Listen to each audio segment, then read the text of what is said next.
We are live. Welcome back, folks, to our latest session of our Coaches Connect call. I'm Coach Jeremy, and today we have an excellent group of coaches here, but we have a specific topic that has brought to us today by Todor, who is a newer coach. He was explaining just before we hit record that he is currently going through the certification, is finding a tremendous amount of value in the early material, which is a little bit more process focused as well as change psychology focused. And you come with a wealth of experience from several different fields, including a lifetime spent developing and cultivating your own health and fitness routines, as well as having an engineering background that you are leveraging to find people within your community who would benefit from your experience and having that service available to them as well. And from what you shared, I believe you have two clients who are currently enrolled with you. They're paying you good money for service, and you want to ensure that you are offering them optimal value for that service as well. Does that sound about right? That's right. Yeah, absolutely, Jeremy. That's about right. Fantastic. So, one thing I would ask you is kind of to reiterate the kind of what is the main concern that you have when you are sharing this? It sounds like you start with a sales call where you get an opportunity to understand a little bit more of their needs. And then you have an intake process that is quite thorough as well. So you're gathering quite a bit of information about them. What is the next step for you, sound like there? What happens in that sequence? Right. So yeah, appreciate this, Jeremy. And yeah, like I said, um, I'm absolutely grateful that there's such community to get some help. So basically, yeah, there's the sales call. Upon onboarding, get them. There's like an onboarding email. There's like I have a little video just to kind of guide them of, hey, don't run away from me if you're experiencing trouble. Like, run to me, ask me questions, and all that. Just more like managing expectations. And Mhm. then that there's an onboarding questionnaire with like very thorough questionnaire, 40 questions or so. And I tell them, hey, the more you give me, the more I can actually tailor it and give you better recommendations. So those two clients have filled it out pretty well. And now I'm learning that, 'cause like I said, in the past, I had a few free clients as a start with some Mhm. friends. And then I had a couple of low paid clients, kind of building out from there. And now, like I said, those are the first higher paid clients. And I feel like, oh, wow, because it was one game with like the free clients or low paid clients, but now I feel like very because they're giving me money, and I really feel like I need to provide much better delivery. But basically, the Mhm. next put it short, next step is now I'm realizing the food journaling is an important thing. So before I'll just straight up kind of get from that questionnaire what kind of carbs they like, what kind of proteins, this and that, and from that, Mhm. based on their macros and calories and protein, I'll calculate the perfect meal plan for them. But I've realized the compliance rate for that is not the highest with my previous clients. So now I'm trying to like and learning with precision nutrition that perhaps like that so that food journaling exercise, so for at least 3 days, um, Mhm. hopefully up to seven, just to kind of get their pattern, and then from there kind of start building insights and or recommendations from that based on their goals. So now I've tasked well, one of them yesterday with that food journaling exercise, and also have created their training protocol. It's kind of fit for their busy lifestyle as a professional, and I have some kind of habit recommendations. Hey, get your water up, get your Mhm. sleep up, and so forth. But it feels like if I can create like so many habits, right? But I just wanted to, I guess, understand like, what's the best framework to approach this problem that I have of onboarding.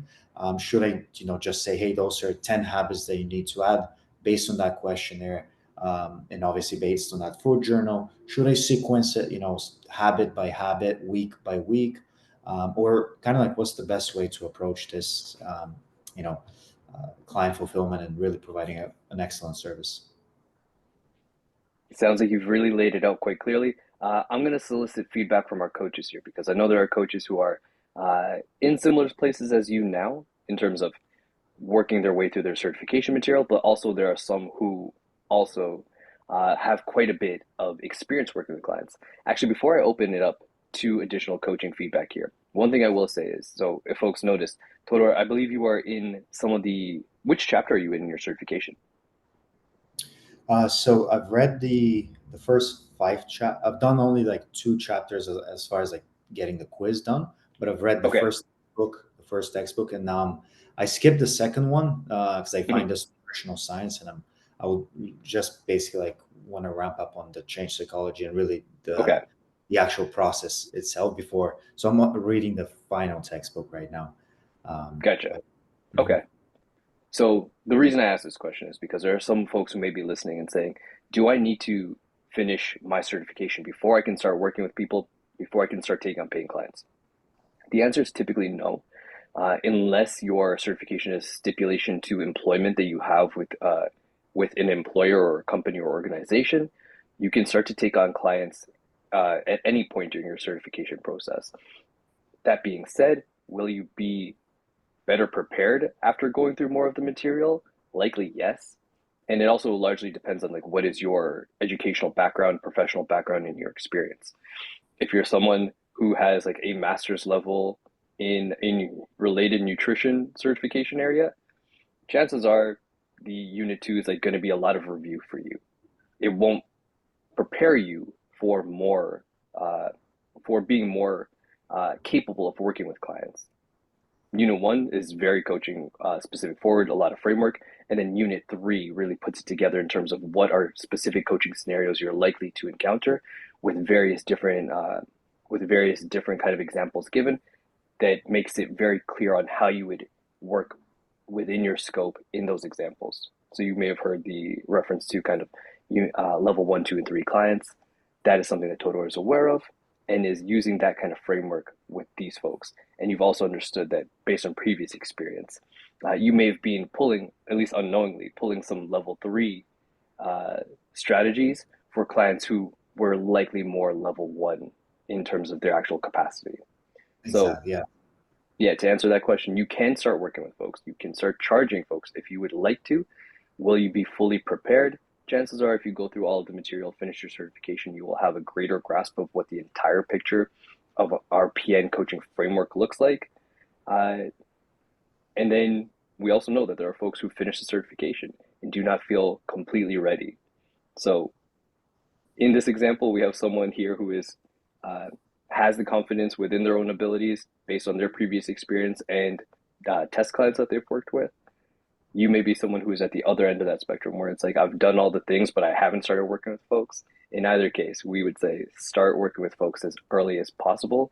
And the limiting factor here is your ability to share that message to people, let them know, hey, this is something that I have education in, that I am passionate about, and I'm ready to start helping people.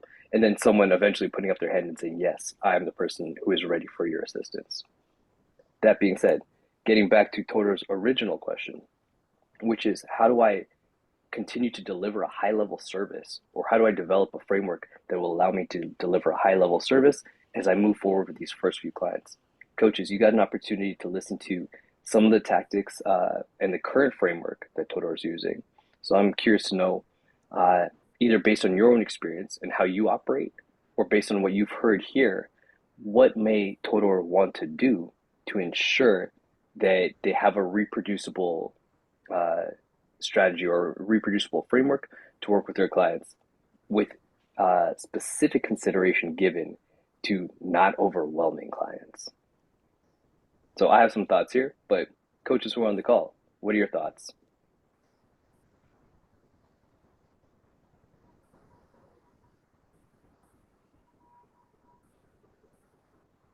One thing I might do is review recordings of the sessions and then watch for their body language, their micro expressions, and watch for that moment when you're noticing that people are getting overwhelmed, and then sort of using that as the gauge of how much information they'll be able to intake at one time, and then shaping the content that you want to introduce based on somewhat on that. Is that helpful? Yeah, absolutely. Absolutely. That's a good point, Anna. I appreciate you chiming in. Yeah, that can definitely be. I've just recorded the voice recording for the one yesterday, but I can actually, even from that, kind of re-listen to it and get a sense. Are you, so do you mean like, do you do like, let's say Zoom recordings or so forth, and you just record the call and then from there you can kind of rewatch? Is that what you mean? Yes. And then I also look for words that I use repeatedly, which can become annoying. I look for anything that I might be doing that's just not, that might be creating resistance or limiting flow. Mm-hmm. Yeah. Makes sense. Makes sense.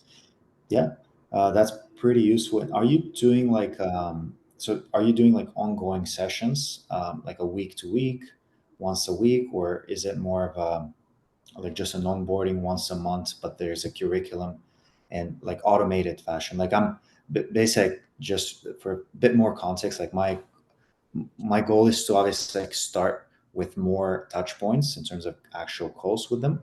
But as time goes along, my goal is to automate as much as possible and really create like a robust fulfillment system where my timing is minimized, and obviously still maintaining an excellent service. This way I can basically onboard a lot more people, be able to service a lot more clients, and with less time. But that's also like a big consideration of how to actually create, like systematize this process in a way where the service that I'm giving is still, excellent service, and it ensures the client is served, but also it's easy for them, like they feel served, and they're able to actually progress and make changes. Um, I hear you. That's all amazing. You are way ahead of me, light years ahead of me on all that. So um, I have more, most of my coaching experience is with clients who come to me when they need it. And so it's a group session and they can come in, they can pop in, they can pop out. So I'll be Mhm. changing more over to a system like yours. And I'm not there yet, but it's awesome. You're so inspiring. Thank you. Oh, thank you so. Thank you so. Well, I kind of started with that from the get go. It's like I came from like a business mastermind basically, so I that was like the first business model that I was introduced when it comes to the coaching, and I mean that's why I left my engineering work for this, is with the promise that I can actually make more money with this. Obviously, in addition to like being passionate about uh, the field itself, but That's very clear. Yeah, you definitely aren't in it for all the money. It doesn't look like that yeah, exactly. It's bi-directional for sure. for sure. Thank you, Anna. Thanks, Anne. Leah, what do you have to add in? So sorry, it's still dark here. So I have the camera off today. All Um, good.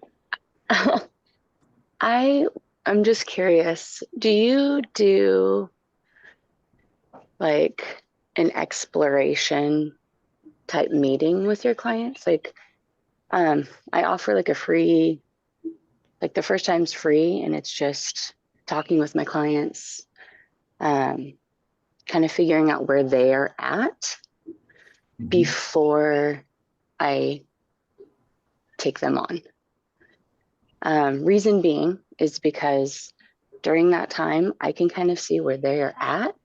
So Mhm. when the onboard process starts, I know this will probably be too much for them, right?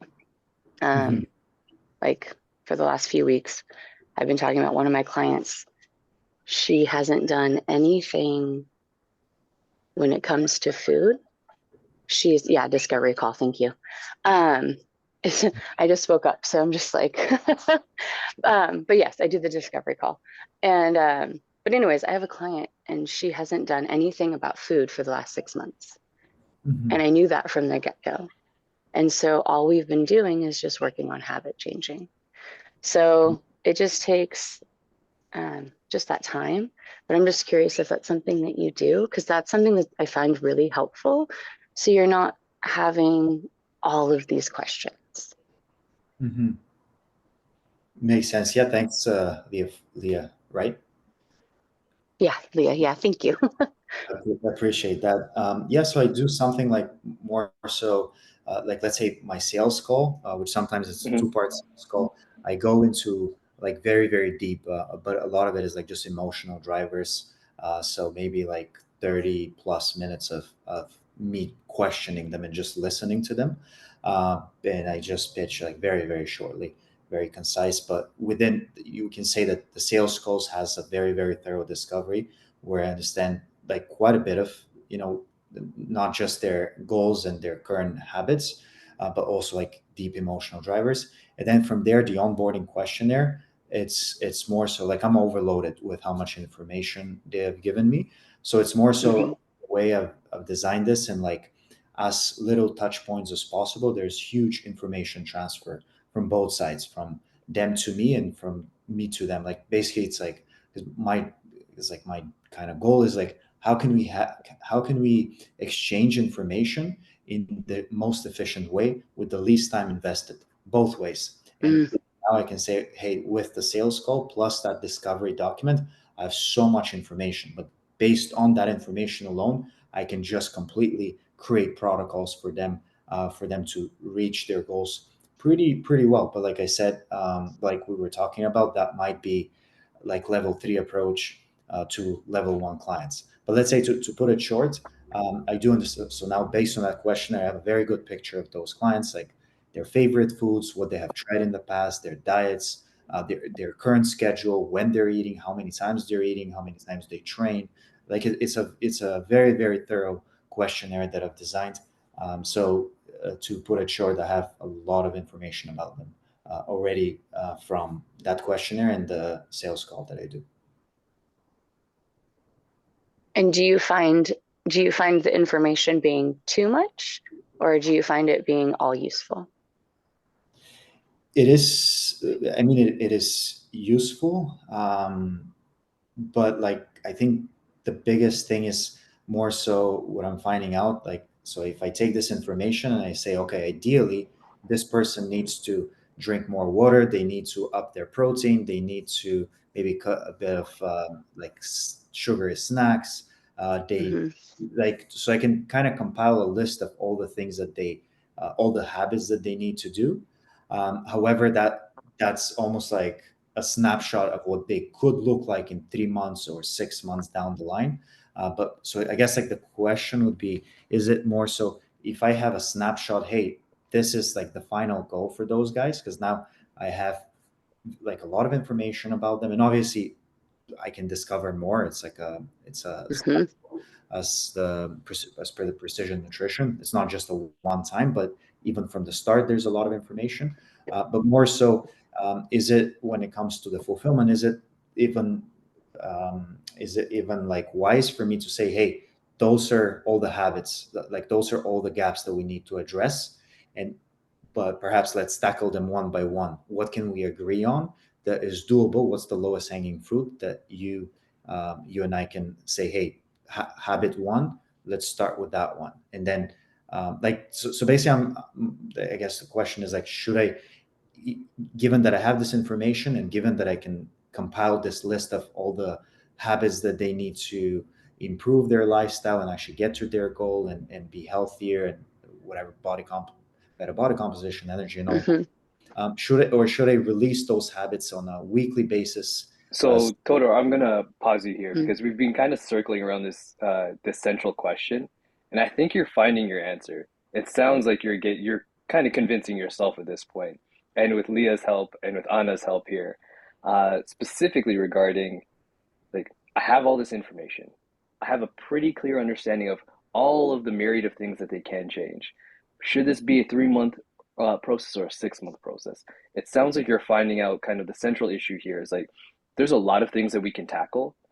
It sounds like maybe previously when you mentioned the word overload, you were trying to convey all of that information to them in that one single call. So it sounded like the process currently goes sales call, intake, first session where you're explaining like what you saw in the intake and what will be required from them, what protocol you want to share with them, what habits you want to share with them. Use whatever term makes sense for you. And it sounds like previously you were kind of giving them all of it on the first session, which Mhm. as we're exploring this a little bit more, it feels like it's kind of a lot. And it seems almost overwhelming to you as well as the coach, which makes intuitive sense. So it sounds like the place that we're heading to, and correct me if I'm wrong, is maybe we try and prioritize a little bit more based on the feedback that they give you. So you can kind of present, hey, here's a top five of things that would be helpful for you to work on. There may be a list of 15 things for you to work on over the course of our time together. But right now, if we picked any of these five, this would be a good starting point. And this is very similar to what I encourage a lot of coaches to do once we get back the intake from pro coach, is to sit down and go through the intake and say, okay, like, where is this person quite strong? What are the habits that they've indicated? Like, I do super well at this. It's not really an issue for me. It's like hydration, 5 out of 5. Meal timing, 5 out of 5. Those are things where it's like, probably don't need to make many changes there at this point. There's nothing that indicates you should. But here are several areas where there's a commonality between them, and they note that this is an area of struggle. Let's put that on the board. Next, I'm going to present those things to them and ask them, hey, which ones appeal to you the most? That is certainly a way that you can go. So you can let them take the approach a little bit more in a client-centered fashion, and then they get to decide, here are the things that call to me that resonate with me. You can ask for clarification. Why does that specifically seem like a valuable place to start for you? What would that look like for the first period of time, either first week, 2 weeks, first month, whatever it is, the interval of time between your coaching sessions? And then now you have clarity of what the actions will look like and why they're important to the client. And you've let them kind of lead that process a little bit more. You can be a little bit more coach directed initially as well. There are some clients who prefer that. And it's like, hey, if you're asking for my opinion here, I've already gone through. Here are the top 3 things that I think would be valuable for you to work on. Here's the order that I think makes the most logical sense. What are your thoughts there? Many clients will see that and be like, yeah, that's valuable as well. You've helped me prioritize things in a way that makes logical sense. That is certainly within your role as coach. So either of those approaches would likely make sense. It would help you to distribute the information and in a way that's more palatable for that first session. You can say, these rest of these 15 items on the list, we're going to get to them when we get to them. Once I know you a little bit better, we'll see what starts to bubble to the surface as a complementary skill set for you to work on or a higher priority. But for right now, the initial early stage of coaching, the most valuable thing that you're looking towards, which is kind of uh, not really explicitly stated anywhere, is what is the value of those first initial coaching sessions? It is really to develop the relationship. Could I develop that relationship with my client if they're tracking protein? Sure. Can I do if they're drinking water? If they're working on improving sleep? It actually doesn't matter what they work on. As long as it's relevant to them and it allows you to facilitate communication with them. That's what we're looking for. And one thing that you also very astutely noted is that it doesn't overwhelm them. Because a client who is overwhelmed right out of the gate when our relationship is quite fragile, even if I tell them in a video message, hey, if you feel overwhelmed, don't run away, run towards me. It's like, brother, I don't know you. I've I've met you for an hour and a half on a video camera before. We actually haven't had enough time to develop a relationship. I'm thinking that this is maybe just not right for me. And I might ask for a refund or I might ghost. But the chances of me coming forward and saying, hey, I feel uncomfortable, we haven't really earned that emotional cachet yet. And when a client tells you that they feel uncomfortable, that's a fantastic sense of how strong your relationship is. They're willing to advocate for themselves in a place where they feel very unsteady. It means that you've created a safe environment for them to express how they're feeling. Mm-hmm. Mm-hmm. So trying to avoid that discomfort early on, incredibly useful. Avoiding feeling like they're overwhelmed, incredibly useful. And how you can do that is to ensure that they lead the process, client-centered coaching. You help to give some parameters and then allow them to kind of pick the path forward. Mm-hmm. Mm-hmm. Yeah, and I assume that you want to keep these clients on uh, through a longer term process. And if that is the case, letting them know early from an expectation standpoint, setting that, hey, there's many, many things that we can work on. We'll get to them as we progress through and as long as they're still valuable to you. But what we start with initially doesn't have to be the like we don't have to hit the biggest thing. We can, as you mentioned, like aim for lower hanging fruit. our goal is to develop our coaching relationship. Hmm. That is something that I actually explicitly call out in my coaching, where it's like, it doesn't really matter to me where we start. If you're asking for my opinion, here's the top three. But here's an abridged version of the list. If there's anything on there that speaks to you immediately and you feel like that's where you want to start your work, we can certainly start there. It doesn't have to be based on what I think would be a priority. Hmm. Makes sense. Yeah, yeah, that's a lot of value for me, and I'm learning. I Yeah. really appreciate that perspective, Jeremy. One Mhm. more thing I want to give you because you expressed this as a concern in terms of uh, I you mentioned it's like it feels like I'm talking a lot in that session and it doesn't feel as conversational as you would potentially like it to feel. I will say for that initial session, especially the first one, once you're kind of like explaining how the system works, going through Mhm. potential behaviors to work on, identifying what those actions would look like. It is a very coach led discussion, even if we let them pick specifically what they're going to work on, because you're explaining how does the system work? What does communication with me look like? I also tell clients that first session, like we schedule it for an hour. If I get it, if I say all the things I need to say under the 56, 57 minute mark, I know that I was like, oh, excellent, that goes well. Quite often it goes into about an hour, hour five, hour 10 if they have a Mhm. lot of questions. And I'll also block off the half an hour after just in case more questions come up. But it is the one session where, from my experience, me as a coach, I'm going to talk a lot. It's not my intention to talk this much all the time. It just is it's a function of that early stage where it's just we need to share a lot of information. It's a lot of me talking directly to the client and just pausing occasionally to confirm, hey, do you understand? Does that make sense to you? Do you have any questions here? So I'm giving them the opportunity to ask things, but typically there won't be too many questions there. Mhm. But I yeah, think yeah. it That, does make sense that that mhm. initial session is very kind of like one directional because you have to kind of get them set up, and then even understanding that's like, hey, I just spit a lot of information at you for the last hour and a bit. I understand that there's likely questions. There may be some things that you missed. If so, please send me a message and I'm happy to clarify. And it's not the end of the world if we miss anything. We'll clarify that in our next check-in session. Mhm. Got it.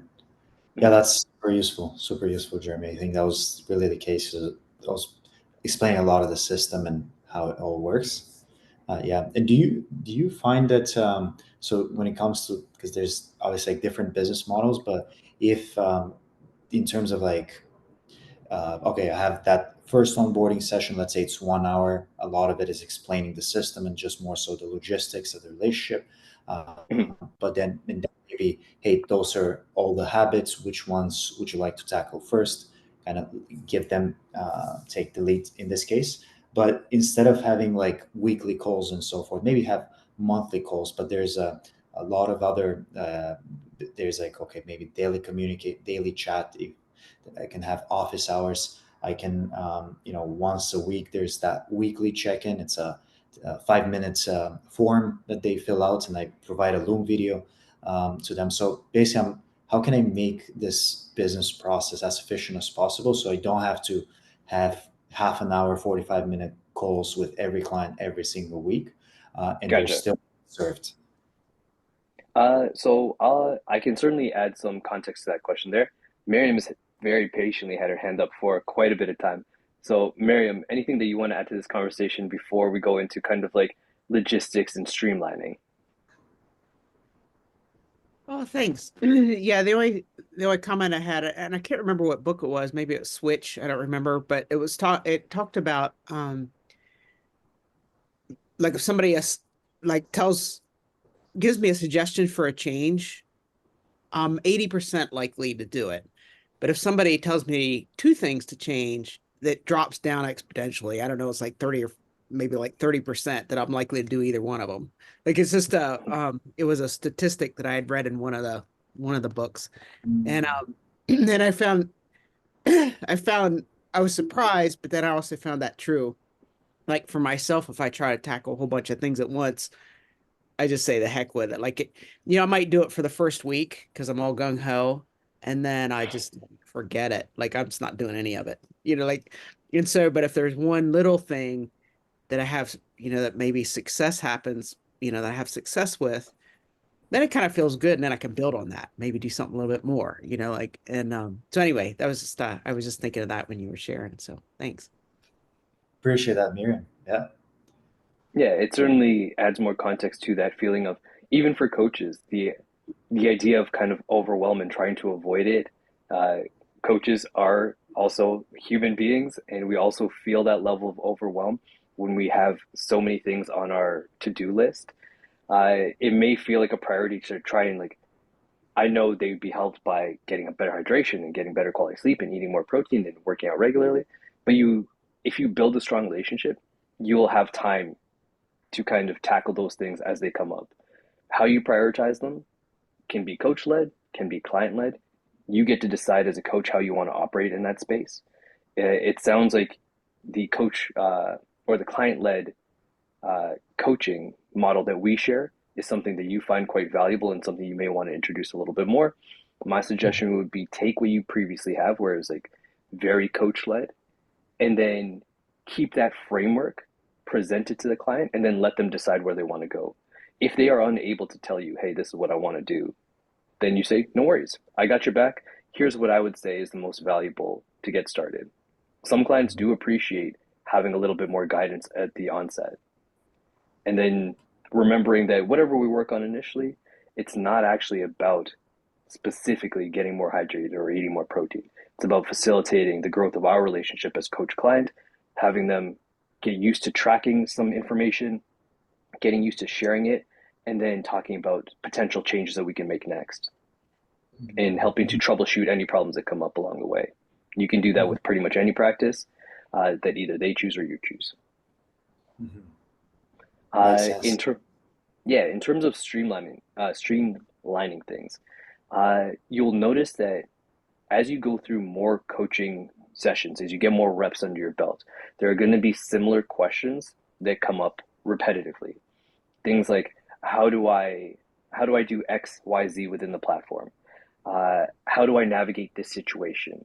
How do I account for this challenge?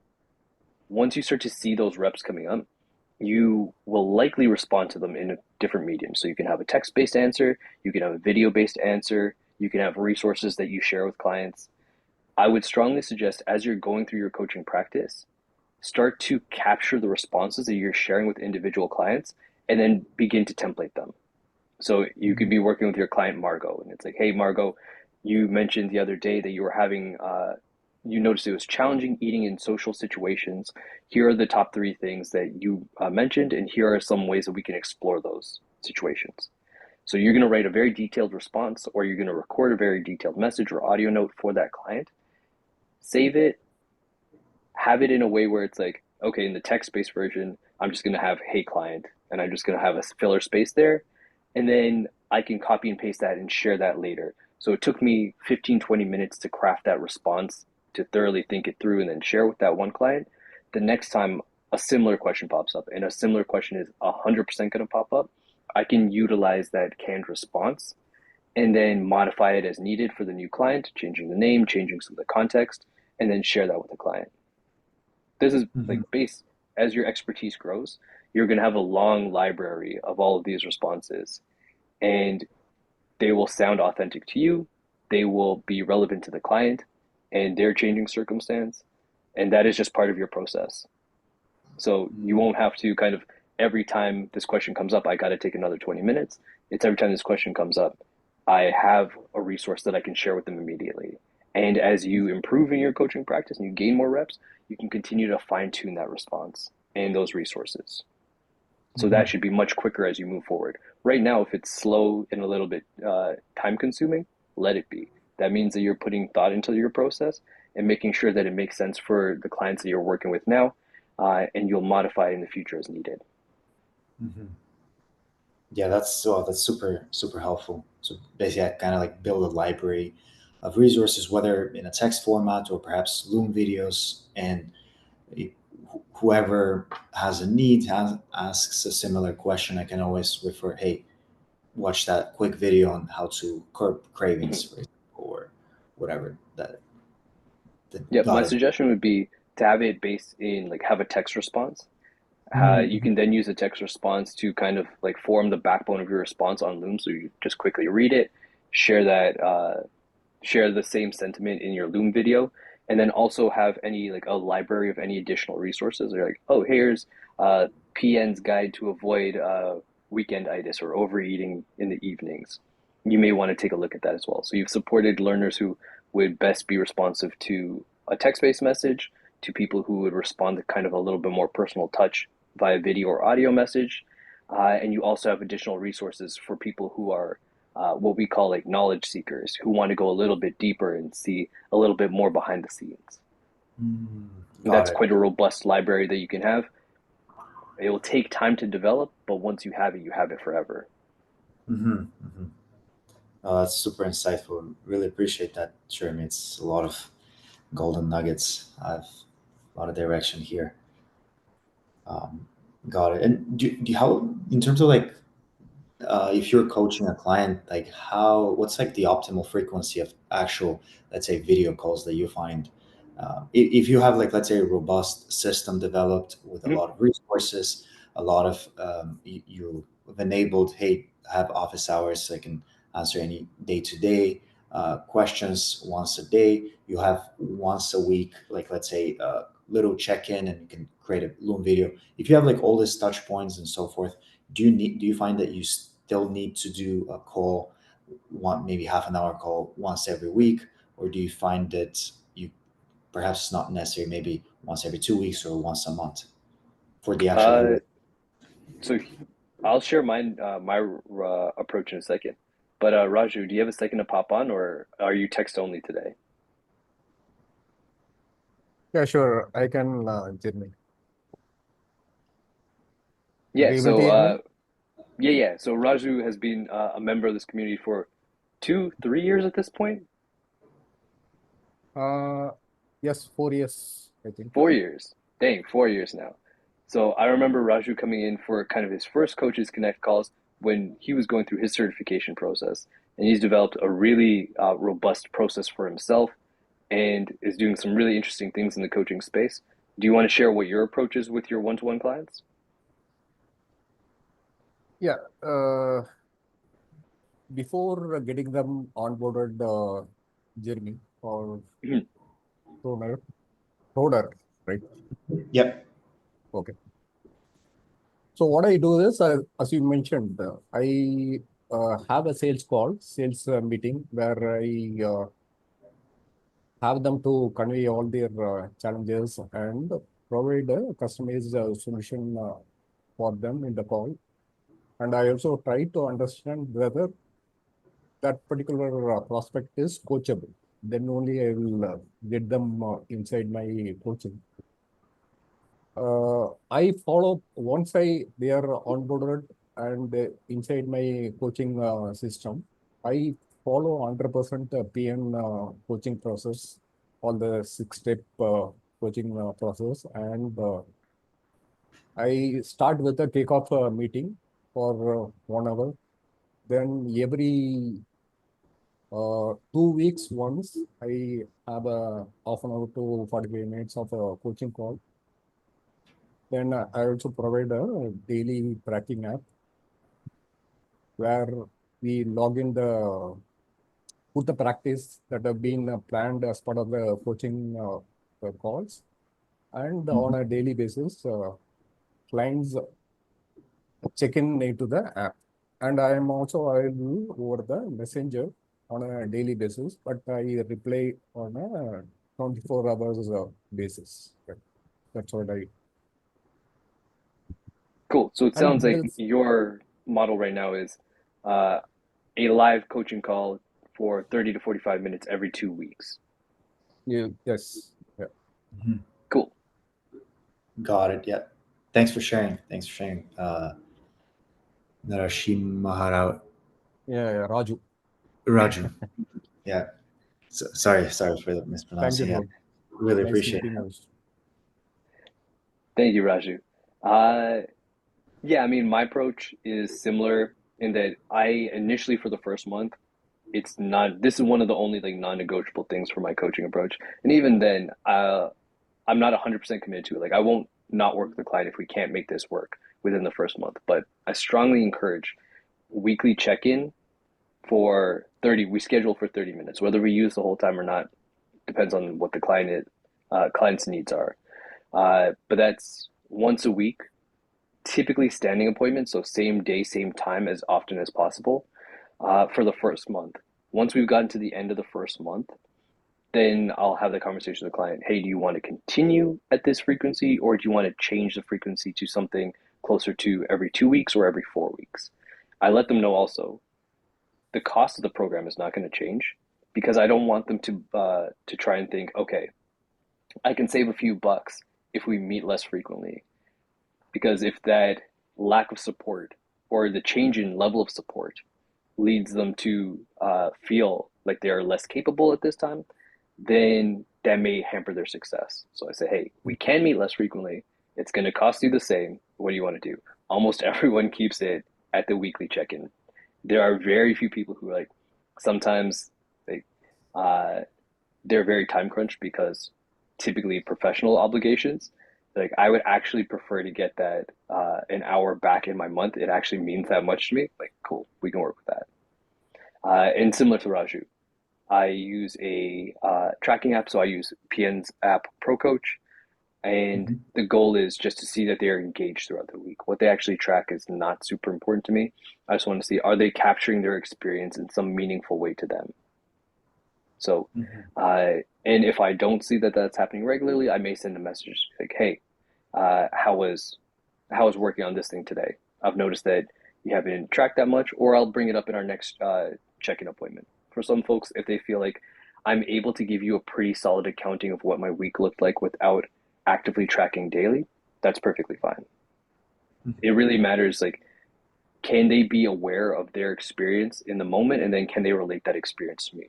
That's what the tracking app facilitates from my end as a coach. For them, the tracking app is a means of capturing their experience so that they can see where they've been successful or where they may need more support or change. That makes sense. Yeah, yeah. That's super valuable. Appreciate that.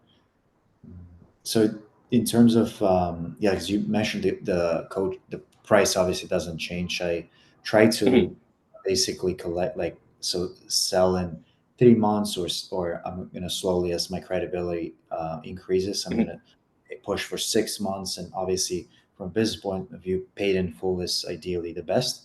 So Yeah, that would be more so. Hey, the person is already paid for the entire duration of whatever that is, and obviously at the future even push for a year paid in full. mhm. So at that point it would seem like hey, if you it's more so what would work best to support those clients, and let them tell me, hey, do you prefer once a week, twice a week, assuming hey the price is the same because I'm going to be there for you regardless of you know it's more so what works best for you. What do you feel asking the client what do they need most support with, like how do they Exactly. prefer. Got it, got it. Yep. So Uh, yeah. so what you're looking for is that synthesis between what is the support that they need and how do they want that support provided, and then what does your business model allow for? So keep in mind there may be some clients where they're like, I'm looking for like a daily 60-minute check-in via video message. It's like my business model does not allow for that. It's like Hmm. unless you want to pay me some exorbitant amount, we can potentially do that. But that's not the type of coaching that I offer typically. So Hmm. understanding kind of like what is the framework in which you worked? Is there a little wiggle room there potentially? But then what kind of support do they need? And is there good overlap between those two things? Hmm. Got it, yeah, yeah. Uh, I like. so we're actually coming up on time for today, but there was a question that popped up in the chat box that I think Todor, you might actually be the most uh, well suited to responding to this one. So someone asked, they're currently enrolled in certification themselves. They're about halfway through. They have a few kind of test clients or demo clients, but they're not charging anyone. How did you get the confidence of going from having test clients or lower paying clients to making the transition to kind of full paying clients? Is there anything you can share on that front from your own journey? Yeah, that's a good question. So the free clients that I had initially, I never really asked them to pay me. So if I had pitched to like a few friends, hey, I'm going to coach you for free in exchange for a testimony, and obviously for me to practice my skills, I'm looking Hmm. to basically, my whole goal is here is to produce a testimony, a before and after picture, a video testimony, a LinkedIn recommendation, whatever that is, preferably all three Hmm. of them, because that's Yeah. for me is super valuable for social proof and to obviously I post that testimony and then I can definitely sign more clients out of that. But then you can then I started with lower pricing. So something like Alex Ramose, a fan, he talks Hmm. about like you what's the ideal price that you have in mind, but start with even 20% or 30%. Just get in the Hmm. habit of selling or getting some money in exchange for your service, and you can start slower, and as your Hmm. confidence grows you can build from there. But I've not actually, the people that have started for free, I personally, I know some people would do that at some point when if they're still serving free clients and now they already have demand for paying clients, they can say to the free clients, hey, I already am getting paid for this service, and now it's would you like to Hmm. continue? If you do, maybe we can agree on something that's kind of fair for both of us. So something Hmm. along those lines. Fantastic. Yeah. I mean, I think that makes a lot of logical sense. Uh, Continuum of your coaching career early on, experience is more valuable than the actual monetary exchange between clients. The actual experience of starting to create an invoice, send that to clients, or have the discussion of exchanging money for services with your clients is something that many coaches find uncomfortable. So at a certain point, you just say, hey, here's a way for us to both uh, understand what our end goal is in this.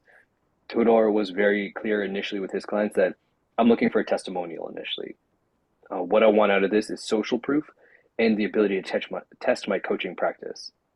That satisfies that initial agreement, and then the client receives coaching in exchange. Beyond that, it's okay. I've gotten the social proof that I needed.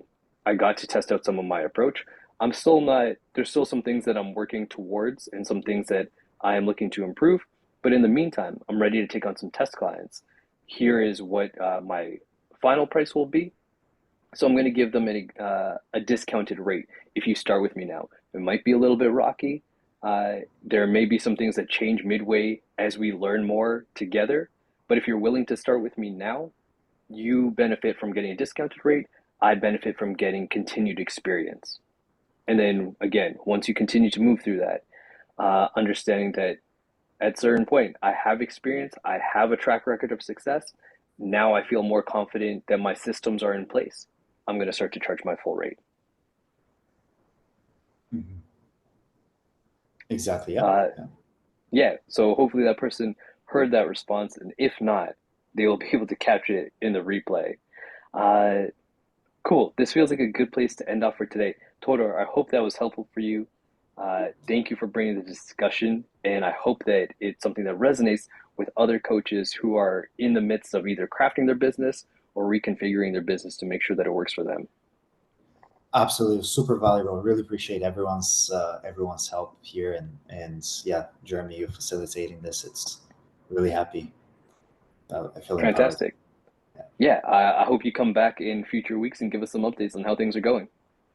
absolutely, absolutely. All right, everyone, have a great day, and we'll touch base in a week. Cheers, everyone.